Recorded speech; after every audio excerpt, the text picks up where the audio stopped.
द्वापर युग का वो समय था जब धरती का भार बढ़ चुका था। ये भार पहाड़ों का नहीं था, ये अत्याचार का था। जहां राजाओं के सिंहासन खून से सने थे और प्रजा की चीखें हवाओं में घुल चुकी थीं।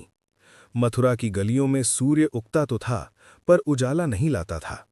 माँ अपने बच्चों को बाहर भेजने से डरती थीं। पिता हर रात यही प्रार्थना करते थे कि सुबह तक परिवार सुरक्षित रहे। राजा कंस केवल शासक नहीं था, वो भय का प्रतीक बन चुका था। उसके सैनिकों के कदमों की आहट सुनते ही लोग अपने द्वार बंद कर लेते थे। जब अन्याय नियम बन जाए, तब धर्म मौन नहीं रहता। धरती ने देवताओं से नहीं, स्वयं नारायण से पुकार लगाई, और उसी क्षण वैकुंठ में विष्णु की आंखों में करुणा जागी। ये तय हो गया था, अब केवल चेतावनी नहीं, अवतरण होगा। देवकी का विवाह मथुरा के लिए उत्सव का दिन था। नगर सजा था, ढोल बज रहे थे, लोग मुस्कुरा रहे थे। पर समय मुस्कान के पीछे कुछ और ही लिख चुका था। जैसे ही रथ आगे बढ़ा, आकाश कांप उठा। एक दिव्य स्वर गूंजा, जिसने कंस की आत्मा को चीर दिया। देवकी का 8वां पुत्र तेरा अंत बनेगा।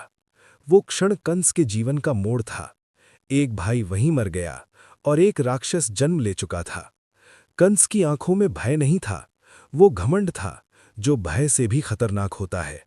उसने सोचा, अगर भविष्य ही शत्रु है, तो भविष्य को जन्म लेने से पहले ही मार दिया जाएगा। यहीं से अधर्म ने अपनी सबसे क्रूर चाल चली। कारागार केवल पत्थरों की दीवार नहीं होता, वो उम्मीदों को कैद करता है। देवकी हर बार मां बनी, और हर बार मृत्यु ने उसकी गोद छीन ली। पहले शिशु की चीख, दूसरे की सांस, तीसरे की हरकत, सब कुछ उसकी आंखों के सामने बुझा दिया गया। देवकी रोती नहीं थी, क्योंकि कुछ दर्द ऐसे होते हैं जो आंसुओं से भी बड़े होते हैं। वसुदेव हर रात दीवारों को देखता था, मानो उनसे उत्तर मांग रहा हो। क्या कोई ईश्वर है जो ये सब देख रहा है? और हर बार मौन ही उत्तर बनकर लौटता। पर मौन का भी एक अंत होता है। भाद्रपद की वो रात साधारण नहीं थी। आकाश गरज रहा था, पर वो क्रोध नहीं था, वो घोषणा थी। यमुना उफन रही थी, मानो स्वयं को शुद्ध करने को आतुर हो। और उसी अंधकार में, कारागार के भीतर, एक दिव्य शांति उतरी। जब कृष्ण ने जन्म लिया, तो उन्होंने रोकर नहीं, मुस्कुराकर संसार को देखा। वो मुस्कान ये कह रही थी, अंधकार अब अधिक समय तक नहीं टिकेगा। देवकी ने पहली बार बिना भय के अपने पुत्र को देखा। ये कोई साधारण बालक नहीं था, ये आश्वासन था। जंजीरें अपने आप खुल गईं, द्वार बिना स्पर्श के खुल गए। पहरेदार ऐसे सोए जैसे किसी ने चेतना हर ली हो।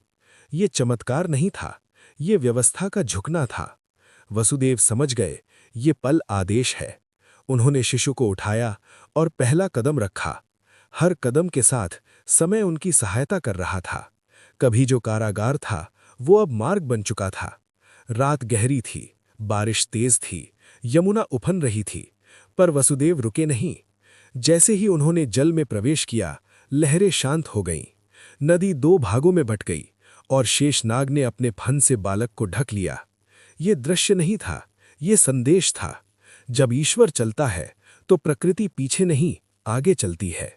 कृष्ण ने महल नहीं चुना, उन्होंने गोकुल चुना, जहां सत्ता नहीं, स्नेह शासन करता था। यशोदा की गोद दुनिया का सबसे सुरक्षित स्थान बन गई। वो बालक मक्खन चुराता, हंसता, और संसार को ये सिखाता कि ईश्वर डर से नहीं, प्रेम से पहचाना जाता है। यहीं से लीला आरंभ हुई। कंस ने सोचा उसने भविष्य को पकड़ लिया है, पर जैसे ही उसने कन्या को उठाया, वो आकाश में विलीन हो गई। तेरा अंत जन्म ले चुका है। ये वाक्य कंस के भीतर जहर बन गया।